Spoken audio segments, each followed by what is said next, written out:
Construir casas cada vez mais sustentáveis é um objetivo que se propõe para o futuro. As medidas europeias para obrigar os Estados-membros a diminuírem o consumo de energia são sobretudo aplicadas nos parques habitacionais de cada país, não só para a nova construção, como para a existente. As casas portuguesas devem adotar tecnologias de energia solar para águas quentes, sistemas de isolamento de paredes, coberturas e pavimentos, aquecimento central e vidros duplos para otimizarem a eficiência energética. Estas são algumas das recomendações do estudo Casa Mais Building Codes da Manchester Business School, elaborado por 3 alunos de pós-graduação desta escola e coordenado pelo professor português Rui Vinhas da Silva, docente e doutorado na Universidade Inglesa. O estudo teve também a colaboração da ADEN, Agência para a Energia. O que nós concluímos é que esta ideia de sustentabilidade é uma ideia fundamental, em questões relacionadas com a eficiência energética, é uma ideia fundamental. Eu penso que, no sentido da manutenção do estilo de vida das comunidades modernas, é fundamental que entendamos o papel das tecnologias associadas às energias não renováveis. É importante enfatizar os sinais de modernidade que Portugal dá, em termos de vanguarda neste tipo de estudos, e depois isto necessariamente terá spin-offs ou ramificações para a competitividade nacional, em termos da mudança do estereótipo exterior que existe em relação ao nosso país, e eu penso que isso é fundamental quando pensamos na agregação de valor aos nossos produtos, a produtos não relacionados até com a energia. De acordo com o estudo, as famílias que realizem um investimento médio inicial de 3.800 euros terão o retorno desse capital num período de 8 anos. As conclusões revelam que, se forem seguidas as medidas de melhoria propostas pelos peritos em 80% dos casos estudados, será possível gerar uma poupança de 65 milhões de euros.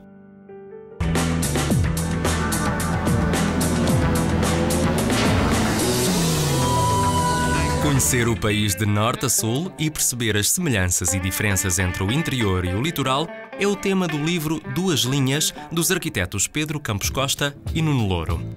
O projeto nasceu da necessidade de descobrir o território nacional e de perceber o que separa a costa do interior.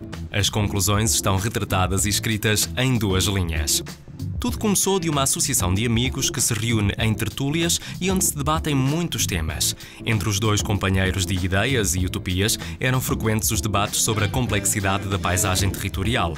Para Pedro Campos Costa existia uma nova constelação de pequenas cidades, vilas e aldeias ligadas por um tecido fino de relações e de história, intercaladas no território pela maioria dos nossos parques naturais: Montezinho, Douro, Malcata, Tejo Internacional, Serra da Estrela, Alqueva e Guadiana. Uma paisagem diversificada e que poderia ser a toscana possível. Já Nuno Louro alertava para a complexidade e diversidades das dinâmicas do território. Achava que o país, ou tinha a ideia de que ele teria uma ocupação extensiva ao longo da costa, ou seja, haveria a possibilidade de um planeamento concertado de uma cidade contínua, no fundo, não é? Portanto, nós sabemos que há imensas infraestruturas, as principais cidades e as áreas metropolitanas estão na costa, de Lisboa e do Porto, e depois há cidades médias com grandes e intensas relações que se estabelecem. E eu gostava de conhecer e fazer o levantamento se era possível fazer e pensar nesta urbanização contínua, nesta cidade contínua. Depois de muitas teorias, decidiram ir para o terreno, realizar um levantamento que confrontasse as 2 linhas. No fundo, fazer um TAC ao país, como os próprios designaram. Definiram-se as latitudes e Vila Nova de Cerveira e Montezinho foram os pontos de partida. Convidaram os fotógrafos Daniel Malhão e Nuno Serra para os registros fotográficos e, ponto a ponto, construíram as linhas. Esta região do interior está, digamos, de alguma maneira parada no tempo, ou seja, há uma inércia muito grande ao que foi o desenvolvimento. Portanto, isso penso que é interessante perceber que o território ainda está bastante nuclearizado, que é aquilo que digamos, era o que era interessante e o que é agora com os novos problemas de sustentabilidade. A nuclearização e a concentração das comunidades e das construções é fundamental para conseguirmos boas performances ambientais, poupança de energia, etc. E ainda conseguimos ver isso no território no interior. Correndo algum erro e algum risco, diria que 80% do território está bastante concentrado, digamos. No interior, apesar da menor rede viária, a viagem revelou-se mais fluida. As paralelas vias rápidas junto à costa, sobretudo a norte e centro-sul, revelaram-se o ponto fraco das acessibilidades. As surpresas que eu tive, de facto, foi perceber que o território está extremamente vivo e a mexer, não é? Não só a mexer pelas pessoas, pela quantidade e pelo movimento, mas a mexer em transformação. É um território que se altera quase ao segundo, não é?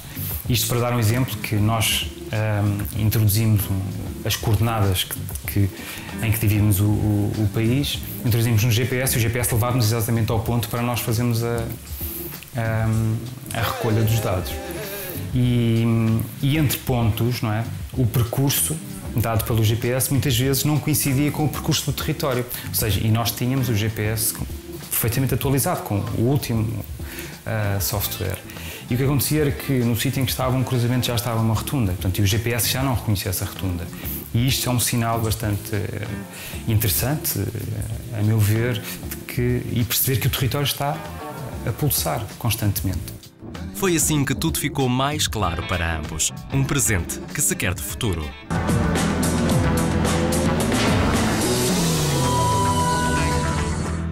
No próximo programa, mostramos-lhe como decorreu o 50º aniversário da APEMIP, Associação dos Profissionais e Empresas de Mediação Imobiliária de Portugal, que decorreu no Centro de Eventos do Pestana Palace, em Lisboa. Mostramos-lhe também como se pode dar nova vida à Baixa Lisboeta.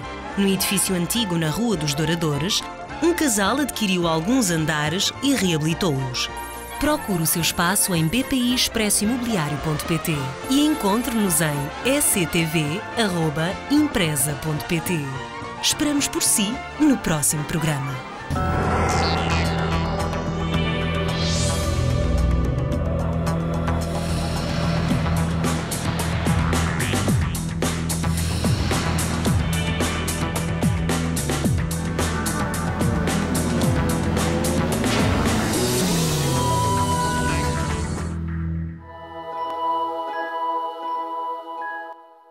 Este programa tem o apoio de Casa IS, o portal imobiliário de referência. Arquitetura e construção.